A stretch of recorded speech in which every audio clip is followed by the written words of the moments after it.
And my guest is James Coburn, who is here tonight, not really to plug anything, but to talk about a project he has in the works, a mini-series about the world as seen through a pagan woman in King Arthur's court, and about a new film that he'll be appearing in France. I'm very flattered that you're here tonight because I know you don't do this very often.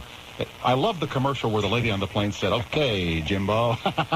Yeah, she was wonderful, wasn't she? Wonderful? Yeah, well, you're pretty wonderful, too. What have you been doing lately? Well, I've been doing a lot of voiceovers. I've been working really hard. I've got a little production company called Tango. We're at Viacom, and we're putting together movies of the week and so on. We had this miniseries we've been working on for 3 years now.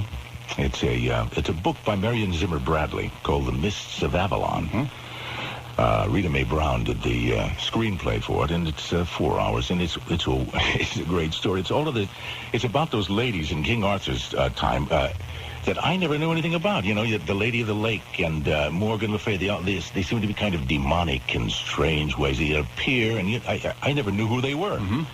Well, that's what this book is about, is who they are. They're priestesses, and they live on the island of Avalon, and they're trained as in a way of pagan priestesses. They practice the mother goddess is their highest. Now, considering what's happened to television in prime time, you would think that if a man with the stature of James Coburn came in and said, "Hey, I've got goddesses, I've got priestesses, I've got pagans, and beautiful women," somebody would say, "Let's get this thing going immediately." Exactly. You would think that. Yeah, exactly. Okay. Well, there has to be so many people that say yes, that down the line, there's always one guy that says no. No. And all you need is one no in the thing. And, it started at Showtime. Showtime actually paid for the script, paid for half of it. Our partner in London, Harlech Television, paid for the other half. And Showtime said, when we had it finished, he said, no, it's really not our kind of thing. We can't really afford to do this thing. And it's about a $9 million project, but that's not too big for television. It's not. We have most of the financing from Europe now. We have partners all over Europe. Well, considering that the War in Remembrance, that ran on ABC, what was that, $32 million or some such number? That was a big number. $9 million is not that bad. I mean, it sounds big to the average Joe, but you get commercials and you get that all back and more. Oh, absolutely. I mean, that isn't the problem. It's getting the people who are constantly changing on these upper levels in television. Right. You get somebody on your side, and then all of a sudden they're someplace else. They're no longer there, and if they've made a deal with you, well, no, we can't really do that. We'd like to do something else. But this is a great story, and we're going to get it made. I mean, I don't care. Sure you will. Sure you will. If we have to just make it all in Europe and all financed in Europe, that'll mean a European production, which is really what it should be anyway. But I'd like to have a good network. ABC has actually shown some interest in it. Mm-hmm. A man over there named Alan Sabinson, who is currently in charge of miniseries and movies of the week, helped develop it, actually, when he was at Showtime. So how did you ever get involved with this project? I mean, you've done so many things, James. You've been on, I mentioned, a lot of movies, and In Like Flint, that was a big thing for you. And then the beverage commercials. And how did you ever get involved with producing a miniseries? Well, there's so many other ways you can make a buck, young man. Oh, yes. No, but it wasn't a question of making a buck so much. It was a question of fulfilling an obligation that I have to myself and to all the people that have, I guess you wouldn't call them fans. I guess maybe fans. But fans, the people, and they put me in a position where I feel it's necessary to pay it back a little bit. Now, I've made enough money making films and so on that's not really the important issue. It's the important issue is to do something, and to make a film, to make a miniseries, which is one of the really great forms. You can do so much in 4 hours. You can tell a great story in 4 hours, 6 hours, 10 hours. That long form is just a really great form to work in. Everybody likes to work in that. And especially the kind of a story you're talking about. I mean, everybody can get involved with that kind of fantasy, if you will, okay? Oh, absolutely. Yeah, and then learn the other side of things. But the reason I got involved with it is my lady brought this book to me, and she says, we should do this as a miniseries. And we just formed our company, called Tango. And I said, yeah, we should. We read it, and it was great. It was all this other side of King Arthur that I didn't know anything about. And I thought, this is going to be an easy sell. Well, I mean, nothing is easy in this town, as you know. And so we picked up the rights, and we've been developing it. We've developed it for 3 years, 4 years. We're going into the 4th year right now. And it's the closest that it's ever been. I mean, it's just down the line. I mean, terrific. String these last few pearls together. Okay. And then you got the necklace, okay. Yeah, we've got it. And it'll be a wonderful piece. I'm proud of the piece itself. So far, it's great. You know, after the great success of Flint and some of the other motion pictures that you did, you became almost a mystery man. I think the only thing you did for a couple of years was the commercial for the beverage. And I remember there were stories in newspapers and the trade papers that the only thing James Coburn is going to do all year is say, Schlitz Light. Remember that? Yeah, I made the Guinness World Book of World Records, I guess, and with that for making the most money for saying the least amount of words. I think it was $500,000 a word. Yeah, yeah, that was funny. That was it was one of those things. You know, I never intended to do that, really, because I made it such an outlandish request. I said, okay, I'm not going to say my name. I have to play a character, and I'll only say the name of the product. And they came back with this idea. You're a guy who comes through the door, and everybody looks at you, and all you do is say Schlitz Light. I mean, the commercials were better than the beer, unfortunately. We had great initial sales, and then everybody started drinking this stuff, and it was really bad. And so they decided, well, let's change the commercials because we're not. But that was a great experience. I think it's terrific, though, Yeah. and I'm sure you must have sat at home at night and said to your lady and everybody else who would listen, can you believe what goes on here? Oh, God, it's really funny. You know, there's a story that when the late Bill Kintner, who ran NBC, was after Dean Martin to do a television show back in the early 60s for NBC because Dean had all that success with Jerry Lewis. And Martin had made a lot of money in the movies and really didn't need to get involved with NBC. And he said to his agent, whoever it was, ask him for X. And I guess it was so outlandish that he figured this will absolutely stop all the nagging. They said, okay, if that's what Dean wants, we'll give it to him. And that's how the Dean Martin show got started. Right. And I'm sure it's happened a lot of times. Oh, yeah, he's probably still collecting on that, right? Yeah, he certainly is. Yeah. But I think it's neat to say, I'm not going to do this. I'll say the name of the product, and I want X. And they said, okay, we'll do it. We'll go for that. We will continue with James Coburn and talk about this new film process. We are back with James Coburn. I'm sorry that you can't see this here. You have to go to Metz, France in May. And it's something called Showscan. It's a new movie process. Yeah. How does it work? It's as if you know. I know you're not a technical guy, but... Well, the process is a 70 millimeter, 65 frames a second going through this enormous machine. It's really a high-fidelity motion picture. It's on the screen size at Metz will be 65 by 40, an enormous size, but it's so real.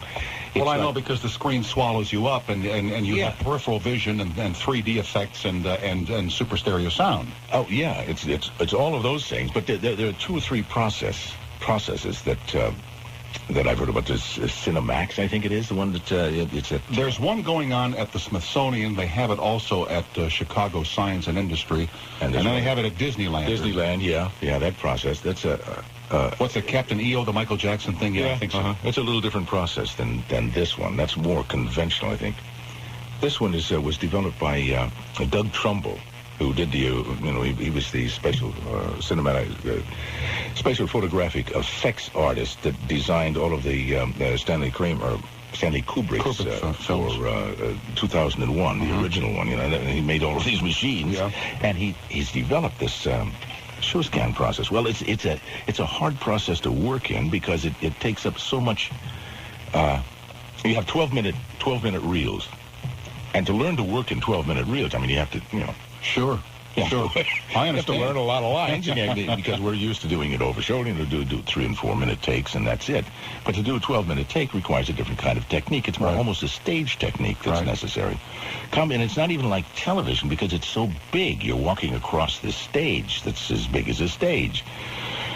And the special effects are so real. It's like you're watching a hologram. It's all taking place. In fact, there is a hologram in this the one we did. It's like you're standing there, you're viewing all of this, and it's taking place right in front of you. It's that high fidelity. I don't know what more I can tell you about it. Well, you can tell me why it's playing in Metz, France, and not at the Epcot Center or Disneyland. Because the people from Metz, France paid for it. That would be exactly right. That would be a pretty good reason, wouldn't it? Yeah. But it's going to go. It'll go to a place in Tokyo too, at a theme park there, and probably one is another in Canada. Maybe there's one in Canada as well. But they'll eventually share the cost of the thing. It didn't cost that much. It's a good answer, though. They paid for it. That's how come they get to show it. That's how come they get to show it. It's opening. I mean, the theme park itself is opening at that time, I guess, outside of Mets. They've invited us over. I don't know where we'll go. Maybe we'll go. I'd like to see it. I'd like to see it, actually, on that big screen. I've only seen it on the smaller screen that we worked on out at MGM where we shot it. How long has it been since you've made a feature-length film? It's been about 4 years. The last time I worked on a feature-length film was in Australia. We did a thing called The Death of a Soldier. It was a true story that we shot down there. Before that, I guess, I don't know. See, I had arthritis for a while so badly I couldn't even walk. Oh, you're kidding. See, I didn't know that. I didn't know you had that. Yeah, for about 2 years, I was almost a cripple. I just thought, along with a lot of us, that you really became a mystery man by choice. That you know. No, it wasn't by choice. It was by sickness. Okay, I didn't know that. I thought, James saved his money and said, hey, I don't want the rat race anymore, and went to the beach to, paint and write books. The divorce took all the money away. That's amazing, isn't it? Yeah, it certainly is. How fast it goes. Oh, boy, and you have to start all over again. I know. It becomes a whole new adventure. I mean, that's a very interesting trip, I must say. But thank God I don't have to do that again. Mm-hmm. Marriage is out for a while, for the rest of my life. You really mean that? Oh, yeah. Yeah, see, I'm divorced, too, and have been for a long time. And it's okay. I don't begrudge the money. I mean, I didn't give like you had to give because I haven't earned like you've had to earn. But, I paid a lot. Oh, yeah. But, it's all relative. What's the difference? That's right. Exactly. How much do you need? Yeah, exactly. Yeah, I discovered that. But in the Did you now? Sure, absolutely. Sure, and I'm living my life now, and I'm very happy. And I'm working. I'm working on another level, both inside and outside, to maintain that balance. I'm learning to live my life. I've been giving that more attention than just pure work, which was what I did for 20 years, was nothing but work. And how many great cigars can you collect, Ren? That's right. Davidoff is the only one that seems to be still making them. Monte Cristos. We're with James Coburn, back in just a couple of seconds, and eventually joined by all of you on the radio show for Tuesday night. We'll be back after these words from our radio stations all across North America. You're from Nebraska, but your family moved here early on, didn't they? Like when you were 5 or 6 years old? Yeah, when I was 5. I had my 5th birthday in California. We lived in Compton. I grew up in Compton, went to school in Compton, and graduated from junior college in Compton. Then I went into the Army, and then went back to school to Los Angeles City College, went back to New York. But what was your job in the Army? What'd you do? I was a radio operator. I was in the 14th Armored Field Artillery, the service battery of that battalion, and of the 2nd Armored Division in Germany during the Korean War. They sent us over there to keep the Russians out of Western Europe. And I might say that during James Coburn's tour of duty, not one Russian, right? No Russians in Western Europe, by golly. And so then as radio operator, you just were like an engineering type person? You didn't have to do anything. I got you. Because we were in an artillery battalion, armored field artillery. We would call up coordinates. We'd go up and set up on a hill, and we'd get coordinates from, and we'd relay them down to the batteries. That was during firing practice. That was all we did. And the rest of the time, when we were on the bivouac, we'd bivouac out, and we'd have to find places to stay. And then it was just playing those war games. Yeah. War games is what they were. Exactly. I remember. And tomorrow morning we bivouac at $600. Yeah, right. Why are we bivouacking at $600? We want to sleep. We will bivouac at $600. Why don't we bivouac at $1,200? Oh, yeah. we were on maneuvers one time, and we had this second lieutenant who was guiding us. He was riding around up in the front of the column, and this was the whole service. Was he sitting very erect? Oh yes, certainly. With his and he had his little what they call piss cutters, and they were a little hat on, and so we were riding. It's a flight cap. This column, what was all of the service battery is a battery that services all of the other the batteries, the firing battery. We had all the shells, we had all the food, we had everything, and without us, they stand still. That's right. And so here we were driving down this lane in Germany, and And all of a sudden, the umpires, you know, this group of generals and colonels go flying by. And we're at the end of the column, and he stops. So he tells everybody to stop, and we stop. And he comes over to the car. I went over to see him. Yes, sir. He said, tell that lieutenant to get down here immediately. So I went back. Hello, Lieutenant. There's a general back here. Would like to see you immediately. And he said, yes. And his Jeep comes buzzing down there, and the general gets out of the car, and the lieutenant gets out of the car and salutes him very snappily, and the general says, what are you doing here? He says, keeping the Russians out of Western Europe, sir. That was the edict that was handed down by the commanding general of the 2nd Armored Division. Anybody who asks you what you're doing here in Germany, tell them you're keeping the Russians out of Western Europe. Right. And that broke us. You could just see everybody, the whole column was just shaking with laughter. Can you believe, I mean, we talk about the military and the American defense team, but I mean, I've been a part of some absolutely ridiculous situations, that come up in terms of ordinary service. I was never shot at, thank God. But what guys go through and what we put up with in terms of nonsense in the name of military service. I mean, that's a very, very funny story. But I might say that during that man's term of service, when I was in 62, our job was to keep the Russian missiles from not coming here from Cuba. I did good, didn't I? No, you did best. Not one got here. No, you had a lot of excitement during that time. Did we ever? It got a little while, let me tell you. Oh, boy. I didn't realize that it was so dangerous. When all that was happening, I was making a film. I was in Spain. And when you're making film, there's nothing else that seems to have any credence at all except this little cocoon of energy that you're working around, and you're manifesting this thing that's going to exist. And we kept hearing these things. The crisis is happening, and there could be really? Well, what's the next take? Page 60, and you're into that thing. And it seems really to hear about it now, because there's been a lot of sure, when you look back with 2020 and realize here were Khrushchev and Kennedy daring, I dare you to launch one. Right. What are you, nuts? Yeah. Jeez. You think, wow, I really missed out on that one. Yeah. There's a picture out with Williams, Good Morning Vietnam. Oh, yeah. And there's a lot of moments in that picture, but the one I love is when the guy looks at when the general looks at the guy, the young shave-tailed lieutenant who wants to be saluted, who takes it so seriously, and he says, remember, it's only radio. Yeah, right. Hey, I say that to myself every day. It's only radio, or it's only a television show. It's not people getting killed. Right. My guest is James Coburn. I'm going to open the lines to all America at 1-800-248-0852.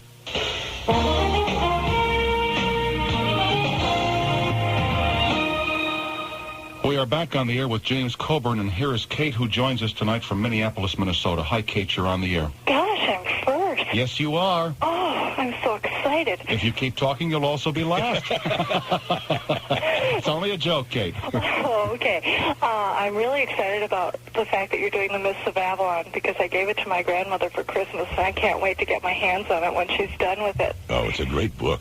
Well, that's what I hear from a lot of people. How many nights do you think it's going to take place, and why aren't you doing it as a feature film instead?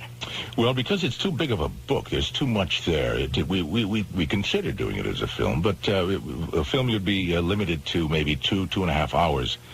And there's more story there than 2.5 hours. So we've cut a lot out of it, and we made it 4 hours. So it'll be, I don't know, either 2 hours or 4 hours, or however they break it up. That's and that's comfortable. That's manageable. War and Remembrance, as good as it was, that's a big commitment to make 18 hours of viewing. That's a big commitment for a person to make. I'll say, yeah. Well, I'll have to get VCR to watch it. I hope so. All right, Katie. Thank you. I've got to get back to work. What do you do? I'm a keyliner for a typesetting firm, and I've got a piece of film drying in the darkroom right now, so I've got to get back to it. Goodbye. Bye. Bye. Here's Leo in Franklin, North Carolina. Hi, Leo. You're on. Hi. In your roles as Flint Coburn, yeah. I heard that you and Troy Reynolds are currently working on another Flint movie. Is there any truth to that? No. Not at all, no. Everybody that made the Flint movies are dead. I mean, my stuntman who did all the wonderful action is dead. The art director, the guy who wrote it. The only persons that are alive, actually, are Saul David and myself. Saul David was the producer, and really he was the guiding light behind the Flint series, or the two that we made. I wonder how many people go around this town and say, I was talking with Coburn the other day. Yeah. Yeah. And it's funny, tomorrow I'll be the only one that's right. Yeah, right. We actually had a couple of opportunities to put something like that together, but the thing we would probably do now is something like the Sons of Flint, because he had all of these ladies that were all over the world, right? And so we'd probably have several sons and daughters around. So that might be a possibility, but as far as me going out there and swinging again, I doubt it. Man says Schlitz light. That's it. We're coming up on 45 past the hour with James Coburn on the Tuesday night radio show, and here is Jim in St. Paul, Minnesota. Hi, Jim, you're on. Hi, Tom. Yes, sir. I've seen all of Mr. Coburn's movies on Our Man Flint, and I love them. They're terrific pictures. They were great. Terrific I like pictures. all of these kind of science fiction things too. With Stanley Kubrick's effects, they're great. So I'm gonna go bend over backwards to see that type of flick he's got. If I have to go someplace in Canada to see it. Well, maybe you can escape a war sometime. I don't know. Yeah. Oh, I got a war story. Yeah, okay. I was stationed in Zweibrücken, Germany. Zweibrücken? Yes, for a year and a half. And I had those maneuvers also. Yeah. And the one that really got me, and nobody was laughing after this, was when they built the Berlin Wall. We went out on a 10-day alert. We went to a different staging area. And when we arrived there, we knew it was different. And but we were still, joking and everything, until we seen the ammo train pull in at the tail end of the convoy. And when that pulled in with the nuclear rounds, I thought, oh my God. This is different. I'll bet. Cold sweat. Yeah. They're not kidding, are they? They weren't. When you say you're going to try to stop the Russians, that was our thing too. We were supposed to stop them at the Rhine. And we had a 100-mile a missile of a 100-mile range. Yep. And when we saw that ammo train with those special little triangles on the sides, and I was in the forward warhead missileman my job was to put firing mission in and all that stuff. And when we were going to put the live ones on, I thought, oh my gosh. Yeah, well. So we didn't have any missiles when I was over there. We had 105 howitzers. That was the biggest thing we had. I was with a corporal unit. You probably remember or seen some of those around. Oh, yeah. Yeah, and 2nd Missile Battalion for artillery. Jim, thanks for joining us tonight, young man. Yeah, okay, thanks, and it's been nice to talk to you. Okay, bye. Bye-bye now. When you finished with the war, you went back to New York for a time with your military service? And yeah. Is that when you were with Stella Adler? You did television commercials back there, as I recall. Yeah, I did. I did a Remington Rand shaving commercial, paid for my whole existence in New York. I paid for all my schooling and everything. Liked it so much, he bought the whole company. Yeah, right. I should have. Yeah, I used to. Dick Stark used to be the announcer for when they did What's My Line, and occasionally would have me come on there with showing this demonstration that I did. I shaved my beard off in under a minute, which was some kind of record or something, and so they always had me on there once in a while, and I kept calling them. Yes, I use the Remington Rand shaver. I mean the razor, and he says shaver. I said, yes, shaver. I would call it a razor instead of a shaver. Oh, you weren't allowed, though, to call it a razor. No, it was an electric shaver. Yeah. And, of course, I was... oh, yeah. Excuse me. Shaver. I mean, shaver, of course. Yeah. Shaves as close to blade, I'll give you your money back. Yeah. Like it so much, I bought the whole company. He ought to take himself off those commercials. I'll tell you. He's got a very nice product, but he ought to get off those commercials. Here's Brian in Encino, California. Hi, Brian. Go ahead, please. Hi, Tom. I got a question for Jim. Jim, I understand you were working on a film project with the late, great Bruce Lee before he died, and you're also a student of this. Can you tell me what impact Bruce Lee had on you? Oh, well, he was a true master. He was a master martial artist, a true artist. There aren't many of those guys. I mean, you see a lot of people who know a lot about martial arts, but they don't know about being a martial artist. Or there'll be a karate expert who's very good at karate, but is not a martial artist. Yeah, no, Bruce created himself, and he created a form called Jeet Kune Do. He was probably the fastest human. You couldn't touch him if he didn't want to be touched. He was a great deal of fun. I loved him a lot, and I miss him. I miss him very badly. What impact do you think, if he was still around today, where would he be right now? I mean, as far as in motion pictures and martial arts. Well, I mean, if we had James Coburn here, he'd be on the phone from somewhere talking to him. No, if he were around, he would be. I don't know. It's hard to say, but I think he'd probably continue to be who he was. You know, he just kept getting more and more who he was. I really couldn't say. He may well have been on a level where he would have gone probably to the most prestigious meetings in the world with demonstrations of martial arts, and maybe have written some philosophical works on it. Gone, I think, beyond entertainment and more of almost into. He would have been, a professorship, if you will. Yeah, he could have done that. He probably because more than Sylvester Stallone's currently being paid. Possibly, possibly. But Bruce's talent was a different kind of talent. He wasn't a very good actor, but he was a genius when it came to movement, and he knew the interior of combat. And that's something that very few people know, that the inside of what happens between two people when they are in combat. We used to practice this a lot. It's more of a mind game than it is anything, because you can the two people can come to each other, and you don't have to fight. You know immediately. Why shed any blood? We know who's going to win, right? Right. You bow and walk away. No, Bruce was a genius, and I'm sorry he didn't get a chance to really live his life out, but he changed the whole face of martial arts. He gave it a kung fu, especially. He gave it a. You say he wasn't that great an actor, and I think you're right.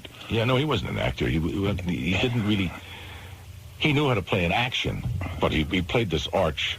Most Orientals have a kind of archness about them in their acting anyway, because, I used to say, Bruce, come on, let me teach you. Let me show you some things. Yeah, and he said, no, this is for Southeast Asia.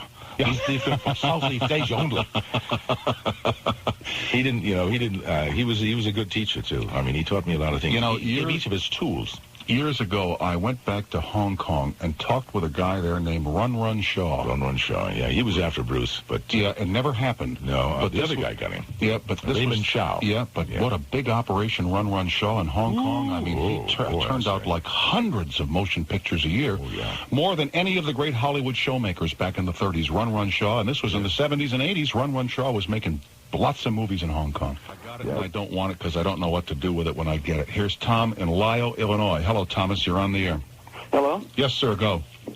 There's a film you didn't mention, which I think would be worthwhile for... There's a lot I didn't mention, my friend. I've only got an hour's time with the man. Which is called The President's Analyst. Yeah, it's a good show. You're right. I didn't mention it. A memorable film. I'd be interested in hearing anything Mr. Coburn has to say about it. And I just like anybody who's interested in Coburn's films to get it video if they can. It's a good show. Yeah, I produced the film, actually. I put it together with Ted Flicker, who wrote it, in a 5-day period. It was Bob Evans' first film. Robert Evans. Yeah, we took it to him, and it was, the time of... And boy, there's a whatever happened to, huh? Yeah. Well, he's still out there kicking. Yeah, I know he is. And he'll be making some more films. He's, he's a tenacious guy, strange guy, but he's good. But The President's Analyst, it struck me because it was because of the nature of the character. Let's do a movie called Robert Evans Analyst. Yeah, right. You talk about a guy who needs some analysis. He probably has a couple. Yes, he does. Yeah.